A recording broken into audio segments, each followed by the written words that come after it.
आज पूरे देश में कृषि और कृषक एग्रीकल्चर एंड फार्मर्स संकट में है।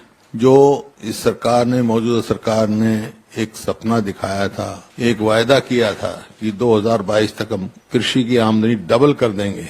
आमदनी तो डबल नहीं हुई किसान की, बल्कि कर्जा कई गुना बढ़ गया। जो 2014 में आई will be giving you details कि आज इंडेप्टनेस कितनी है और एमएसपी भी नहीं मिल रही है। डिस्ट्रेस सेल में किसान को जाना पड़ रहा है। हर एक उसमें एक फ्लैगशिप इनका था प्रोग्राम प्रधानमंत्री बीमा योजना, वो it is prove to be utter failure. वो किसान के हक में ना होकर जो प्राइवेट कंपनीज हैं, कॉर्पोरेट्स के लिए एक प्रॉफिट मेकिंग धंधा बन गया है। मनरेगा का भी अलॉटमेंट उन्होंने कम किया है। इसी प्रकार से जो किसान को मार पड़ती है वो चेंज ऑफ क्लाइमेट से पड़ती, और जैसे अनसीजनल बारिश हुई है इससे पड़ी है, तो चेंज ऑफ क्लाइमेट्स की आगे भी पड़ेगी। उसके लिए गवर्नमेंट को नीति बनानी चाहिए। वो अभी उस तरफ हम उस डायरेक्शन में नहीं जा रहे कि प्रधानमंत्री फसल बीमा योजना जो है वो भी 15,500 करोड़ से रिड्यूस करके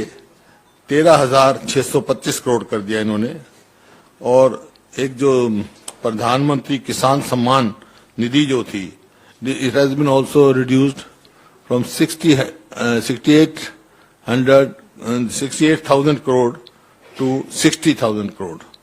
इसी प्रकार से मनरेगा की सपोर्ट जो है 73,000 करोड़ से रिड्यूस कर दी है 60,000 करोड़। तो फूड फर्टिलाइजर एंड जो पेट्रोलियम सब्सिडीज थी वो भी जो है 5.2 लाख करोड़ से 3.7 लाख करोड़ लेके आ गए इस बजट में। Reduction of 50,000 crore in fertilizer subsidy only. Urea subsidy reduced 1.54 lakh crore.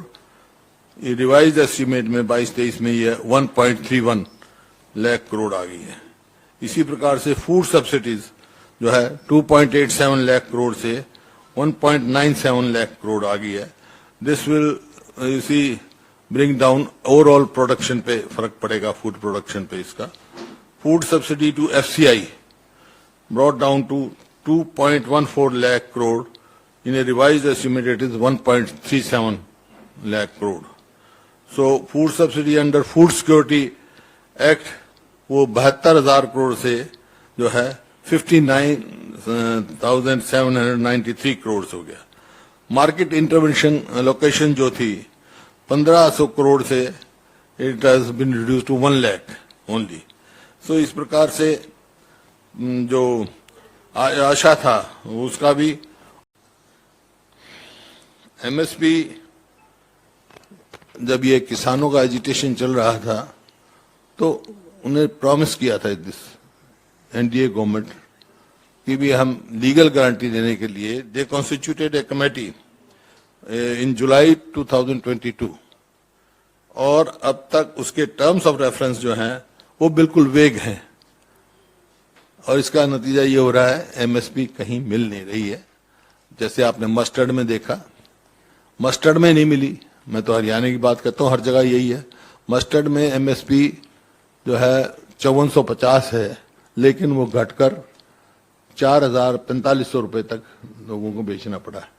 इसी प्रकार से जो अब वीट का है, वीट का जो एमएसपी भी नहीं मिल रहा, बल्कि जो एफसीआई के खरीद की करते हैं उन्होंने वैल्यू कट स्कीम बता दी। वहां पे वैल्यू कट करते हैं भाई। अब ये जो अनसीजनल रेन हुआ है उसमें जो कहीं लस्टर लॉस हो गया, किसी भी इतना वैल्यू कट करेगा, लस्टर लॉस इतने % है, स्क्वीज हो गया दाना तो उस पे वैल्यू कट होगी, और टूटा हुआ दाना है तो उस पे वैल्यू कट होगी। इस तरह करके किसान को एमएसपी नहीं, और उसकी खरीद भी पूरी नहीं हो रही, लिफ्टिंग नहीं हो रही। आज डिस्ट्रेस में है किसान पूरी तरह से। तो इसी वास्ते मैंने कहा, जब ऐसी कभी स्थिति आती थी पहले स्टेट गवर्नमेंट्स बोनस दे देती थी, अब स्टेट गवर्नमेंट तो बोनस देती नहीं। Now central government should give bonus of 500 rupees per quintal at once should declare,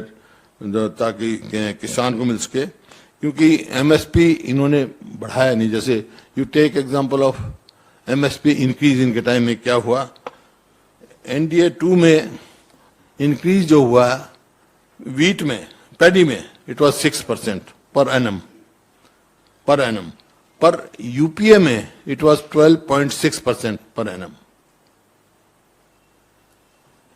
इसी प्रकार से wheat में, एनडीए में it is 5.5 per annum और यूपीए के टाइम में it was 12.2 per annum increase. इसी प्रकार अरहर जो इसकी में था 5.8% पर एनम और यूपीए के टाइम में इट वाज 21.6 पर एनम. इसी प्रकार से आपका मूंग की दाल जो है उसका एनडीए के टाइम में 5.8% और यूपीए के टाइम में 22.8% इंक्रीज हुआ. और इट हैज रिजल्टेड कि आज daily income of farmer has come down to ₹27 per day. Then इनका कि इनकम डबल हो गई. करेंगे हम, इनकम तो डबल नहीं करी है but cost of input has been doubled. आप स्वयं देख रहे हैं कि ये जो डीजल है to 1st August 2015, rate of diesel was 46 rupees 0.12 पैसा, 40 रुपये 12 पैसे था और अब जो है 89.62, nearing 90 rupees diesel, almost double. जबकि क्रूड ऑयल जो है वो 106.85 पर बैरल से लेकर 82.3 आ गया. मतलब रिडक्शन 23% हुआ है क्रूड ऑयल में और इनका जो डीजल का 62% इंक्रीज हुआ है कॉस्ट में, 62%. इसी तरह जो फर्टिलाइजर है डीएपी में इंक्रीज जो हुआ है आफ्टर दिस गवर्नमेंट केम तो इट इज 195% इंक्रीज. मतलब जो बैग था 2014 में 467 रुपए का 467, नाउ इट इज कॉस्टिंग 1377. तो 195% इंक्रीज हुआ. इस तरह एमओपी म्यूरेट ऑफ पोटास जो है उसमें 60% हुआ. जो बैग 222 रुपए का था वह 1680 रुपए का है. तो क्योंकि हमारे समय में किसी पर टैक्स, आप जीएसटी लगा दिए उन्होंने, जीएसटी में सबसे ज्यादा मार किसान को पड़ी है.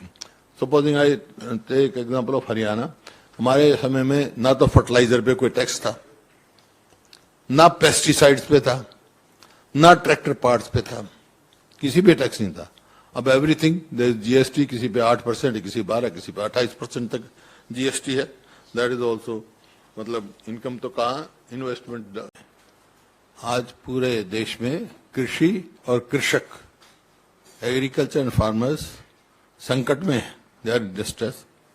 जो इस सरकार ने, मौजूदा सरकार ने एक सपना दिखाया था, एक वायदा किया था कि 2022 तक हम कृषि की आमदनी डबल कर देंगे, तो आमदनी तो डबल नहीं हुई किसान की, बल्कि कर्जा कई गुना बढ़ गया.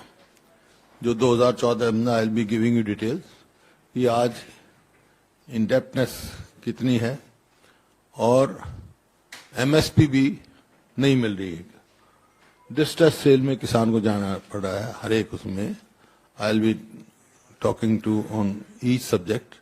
आपके इसमें जो एक फ्लैगशिप इनका था प्रोग्राम, प्रधानमंत्री बीमा योजना, वो it is prove to be utter failure. वो किसान के हक में ना होकर जो प्राइवेट कंपनीज हैं, कॉरपोरेट्स के लिए एक प्रॉफिट मेकिंग धंधा बन गया. तो उसका भी मैं बताऊंगा. फिर आपका जो मनरेगा है, मनरेगा का भी अलॉटमेंट उन्होंने कम किया है. इसी प्रकार से जो किसान को सबसे मार पड़ती है वो चेंज ऑफ क्लाइमेट से पड़ती है. और जैसे अनसीजनल बारिश हुई है, इससे पड़ी है, तो चेंज ऑफ क्लाइमेट्स की आगे भी पड़ेगी. तो उसके लिए गवर्नमेंट को नीति बनानी चाहिए. वो अभी उस तरफ हम उस डायरेक्शन में नहीं जा रहे हैं.